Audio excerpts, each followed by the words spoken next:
Hey guys, as I said, I thought I would show you a little bit about the Twisted Sabers. Um, I'm not gonna lie, these are a bitch to put on and pose. But as you can see, it's very possible. I mean, the reason they're so difficult is because everything is together. So you have a single Twisted Saber hooked to gloves, hooked to a hand, and so you're trying to hook a hand onto a figure while the gloves hang off, and then hook the gloves onto the other figure, or vice versa. The gloves on the Dark Helmet first, and then the hand on Lone Starr. Um, so it's all very annoying. And I also tried to. I just posed this, and I just did all of this without any stands or anything to hold them up. Um, Posing them with the stands probably isn't going to work real great either because the stands have to go together, and so if you have other ways to support them that would make it easier, great. Dynamic dynamic figure stands or whatever that might hide behind them a little bit, but they are just balancing there because they're sort of pushed up against each other. So this is the general pose you probably want to go for. I mean, the idea or the key here, things to remember, is Dark Helmet's a lot shorter than Lone Starr. So Lone Starr has to be bending down a lot to get the hands at the same level or a similar level. I actually even have Dark Helmet, with the legs bent a little in this particular pose. You'll also notice I didn't hide the wires at all right now. I was just trying to pose it. I was going to do all this just on camera and send it to you guys. I'm a little bit glad I didn't because it was a bit of I don't want to say struggle, but it was hard. But I'm going to kind of go backwards and show you what I did and show you a few things as well about the Twisted Saber that you might not know yet, just so that you don't think there's something wrong with it or anything like that. So, but yeah, so what you'd want to do for Lone Starr if you're ever going to do this pose is both knees bent. I tried to mimic the screenshot where they just are realizing that they're twisted before Dark Helmet puts his knee up on Lone Starr. That pose really isn't possible with his outfit. I actually tried that, or wanted to try that with the prototype, where he's got his knee, they're like, oh, you put your knee here and I'll put my, hand there. And you just really can't do that. So I think, this works. Another quick thing you'll notice, the light looks super washed out.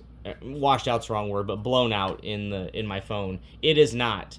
I just can't get it to show up on my phone properly, but it's very clearly green and very clearly sort of an orangish color. So it looks great on display. It's just not showing up in my phone camera very well. So, okay. So anyway, Lone Starr, both legs bent. I have him kind of spread out a little bit. He's bent down at the waist. He's actually hunched. He's sort of ab crunched as well. And then both of his arms, up like this. He's got the saber hand, and then this is just a normal relaxed hand that kind of is put close. You'll see, I'm going to move the camera a little bit here. You'll see that it's not really grabbing the hand. It's actually kind of hard to get the hands really close together. The inward rotation from the shoulders with the coat on, it doesn't really easily let you to actually go like this as he is in the movie, so I've kind of got it like that. But again, on display it looks great. For Dark Helmet, I just have his knees slightly bent, and then his remember his two gloves are attached together, and the idea is they should be at a slightly raised angle, so that's what you want his arms to be to match that. And then the idea to get the sabers, to get the saber to stand upright is their hands, however you pose them, their hands generally just have to be at the same height. So Dark Helmet's hands are here, and the actual hand that the saber's coming out of on the other side is just about at the exact same height. What is difficult is the gloves are designed at a specific angle, and Lone Starr's hand doesn't wrist bend super well just because it doesn't. So it's not only matching the heights, but then the angles that their arms come down have to be similar. And you'll see, oops, sorry to bump the camera. You'll see if and when you attempt this, it is very hard to do that. So I'm actually going to take this apart now and sort of show you a couple of things. So for Dark Helmet, it's easier to take his part off. You can't really slide both gloves on and off just because the angles don't work real well. So there's that, okay? And you'll notice, as I've told you before, he stands just fine without a stand. And then Lone Starr, I'm going to move this just a little bit here. His hand is attached like any normal hand, which is to say it's hard to get it on and off. I actually heated this up a little bit to get it on properly. You'll see how he holds the saber hand. Oop. And that's actually something else I wanted to show you guys, so I'll show you that in a second. You see how he holds the saber hand, you know, upright. Okay, so I'm going to try to take this off if I can pop that off. Of course, the whole wrist peg come out. So I guess we'll just deal with it that way. Okay, so a couple things you'll notice. These light fixtures are not attached, you know, glued or anything to either hand or glove. They're actually just inserted through the holes that I made in these. So I'll kind of show you. If you pull on that, you can pull it out, okay? And then the same thing here. I'm actually going to feed this up. So it might not be in camera view, but okay. So so here you can see there's a hole in the tip of the finger, and this feeds in there. Now it provides a relatively snug fit, but so you see, but if you wanted to pull it out, you can. Now that's both a blessing and a curse in a way. While I was trying to pose this, oftentimes the light kept coming out a little bit. Annoying, curse. Blessing though, when I was posing, if the light came out a little bit, big deal, because that allowed me to sort of position the hands a little bit and then get the light back in place. So I'm going to kind of show you, now that the figures are separated, how I put them up, and we'll see how embarrassing this is. Because like I said, this is a real awkward design. I mean, I'm happy that I even got it in the set for you guys and light up. But it's not the easiest pose in the world. But once you do it, it looks great. So, so by the way, if this comes off, there's nowhere for that wire to go. It will only feed up and down the glove. That is a closed off hole through the hand there. So you can't like lose the wire out of there or anything else. Same thing on this side. If you pull this off, the hand is just going to follow its way down the wire, up the wire. And then, as I had mentioned before, the ring, since this is supposed to be coming out of the ring, is movable, and now you can see why I did that. Because nothing is fully secure, I wanted to have that give and that leeway for posing, that I was worried that could snap off. You'll also notice we don't have the side of the ring, you know, like the part that would actually go around his finger. I wasn't particularly worried about that because the only way you would ever pose this is with the one hand over the other, so it would cover that visible side anyway. So I just wanted to leave less parts that might fall off of it, since this pose is so awkward and weird. Okay, so what I would do here is, the first thing I would do is I would actually get the Lone Starr hand on. It's the harder one to get on and off, and so it's the one that you don't want to be messing with as much when you're actually posing. In this case, as I had showed you, the whole wrist peg came out. So so once you've got that, I then just bring Dark Helmet a little closer. And here's what I meant by you can't put both on and off at the exact same time. You kind of got to start with one, start with the other. There we go. And then I'm just going to push them in. And generally, you'll see we're kind of good to go in a way, right? We obviously have to balance. Not balance is the wrong word. We want to make sure the hand levels and how much they're pushing in or away from each other is balanced, so that the saber points up. Because right now it's kind of pointing off to the side. So you'll notice if I put Lone Starr a little closer, it's going to pull it that way. If I pull him farther away, it's going to straighten it. Similarly, if I like the distance apart they are, if I raise his arm, it's going to straighten it, and then I don't have to necessarily put him any closer. So in this case, I actually really like this so far. The last thing would be to then, as you can see, his hand is nowhere near the saber holding hand. Schwartz holding hand, sorry. These aren't Star Wars, I know. And so you're going to want to then, and you'll see here's where things start to get squirrely. Like as you mess with things and they tilt and wobble, you know, you'll notice the saber moving this way and that. So it's all about making a little adjustment, getting it closer where you want, make sure everything's still balanced, pointing the right way, make another adjustment, etc. So at this point, I'm just trying to get, this hand to over here.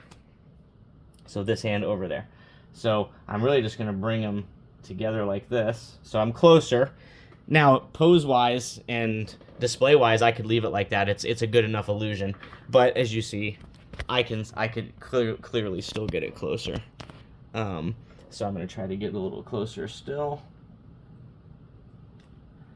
And now here's where things get annoying, just because the arms really aren't meant to bend all this much. So, okay.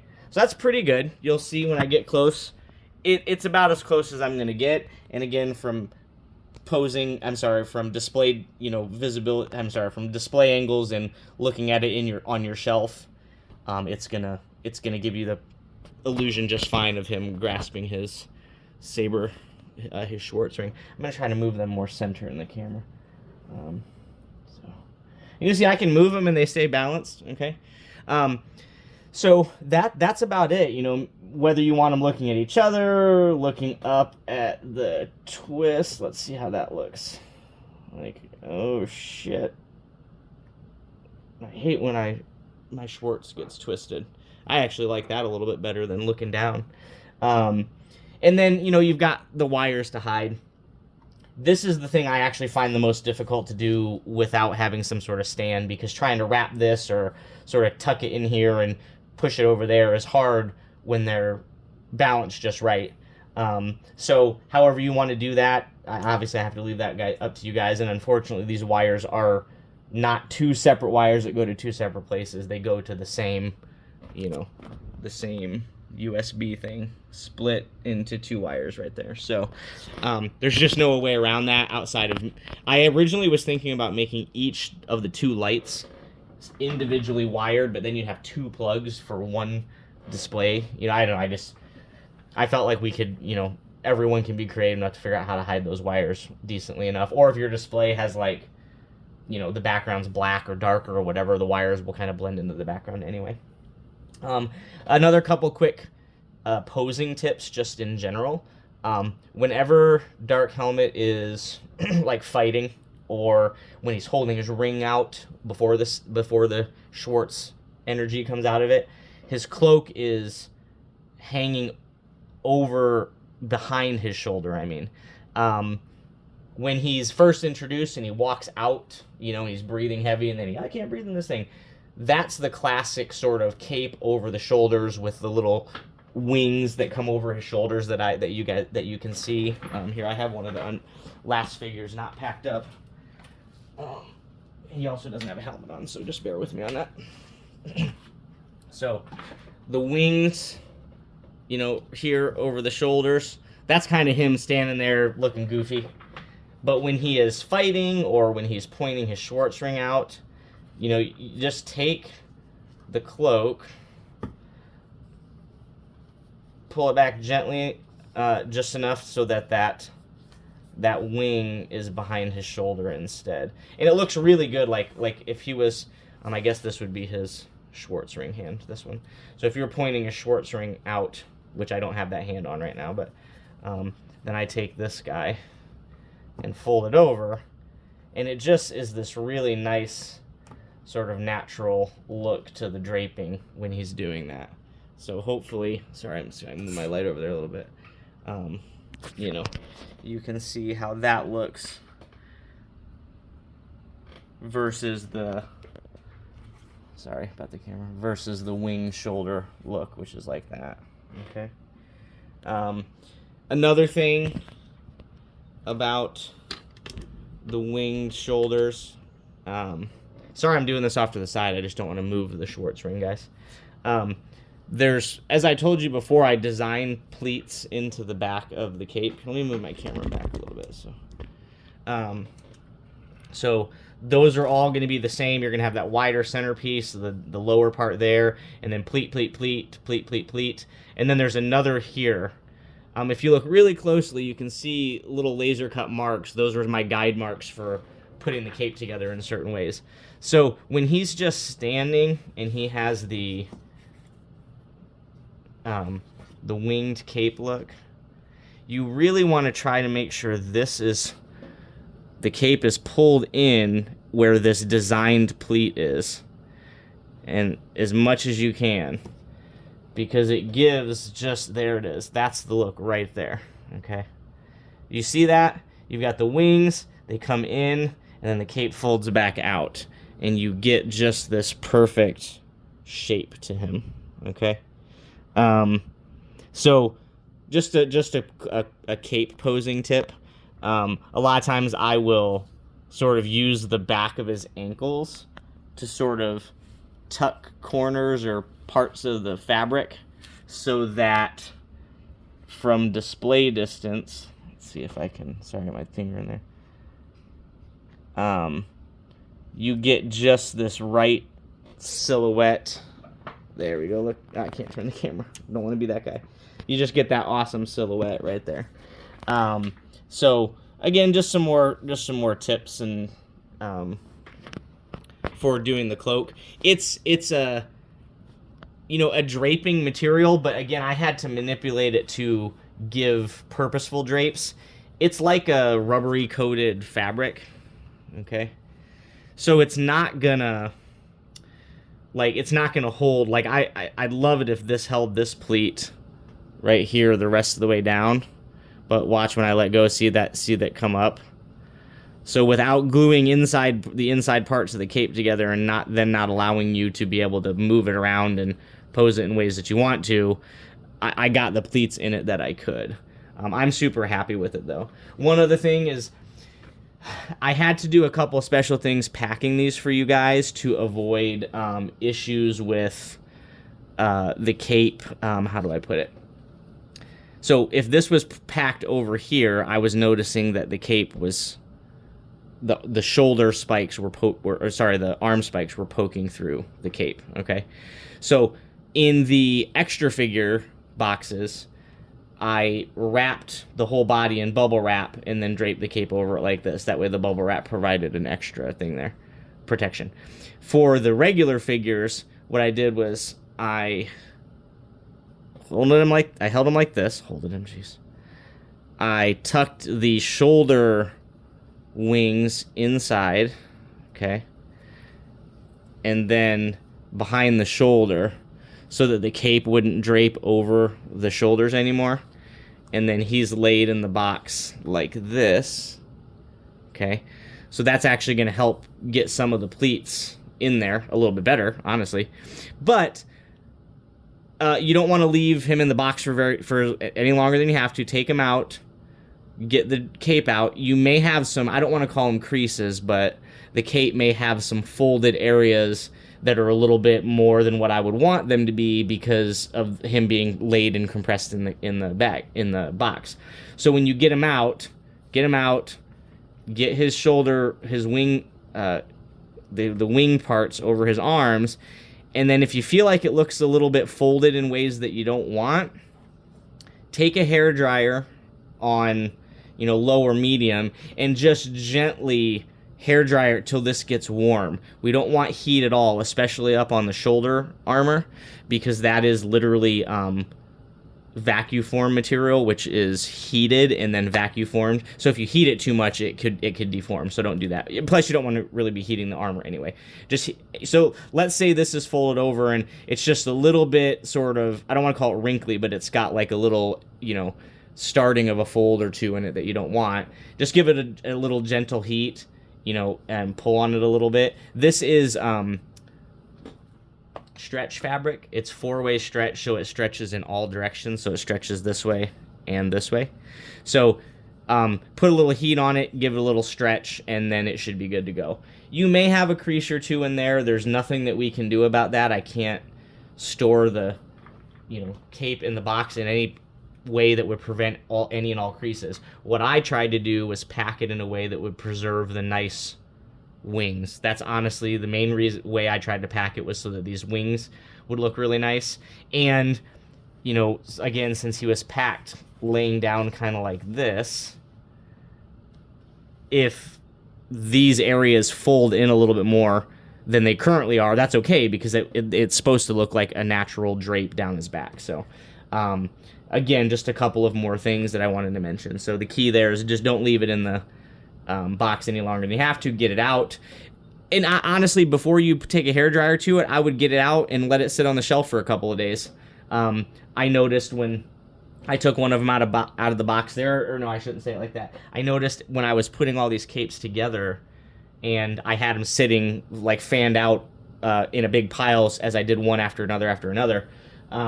They got a little bend this way or a little fold that way, and just getting them on the body, all of a sudden you don't notice anything. So just a couple things I want to mention. So hopefully that answers some of your questions about the Twisted Sabers. It looks great. I'm really happy with it. Let's get the camera back center. I think it's a great look. Again, the color isn't showing. I'm going to try to take some DSLR pictures of this specific pose right now. Maybe I can hide the wires. If not, I'll cheat and just Photoshop them out for the moment. But hopefully the colors will show up better. But I don't know. I tried to take a DSLR pictures of some of the lighted stuff before, and it's hard for me to balance that. I'm not a pro like Trevor. So anyway, hopefully that answers a lot of questions about the Twisted Saber, and then just some other tips and stuff about the cape. And if there's anything after you've watched a couple videos that you're still wondering, let me know. Oh, there is one more thing I wanted to mention. I completely spaced on cutting the wrist pegs off of all of the dark helmets.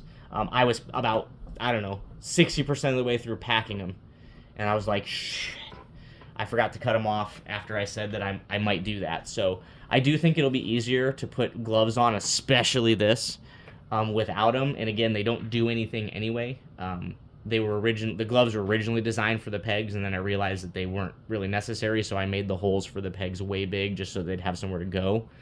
And now I realize, like, all we needed to do was cut the pegs off. So take a pair of wire cutters to them, or some scissors, and just cut the wrist pegs off, and I think you'll have a lot easier time with all your poses if you do that. So apologies for that. I hate giving people things to do, but what I didn't want to do is pack all these guys away carefully and then unpack 60% of them just to cut some wrist pegs off that anybody can do in 5 seconds on their own. So, all right, back to what I was saying. If you have any questions after you watch a couple videos still, let me know.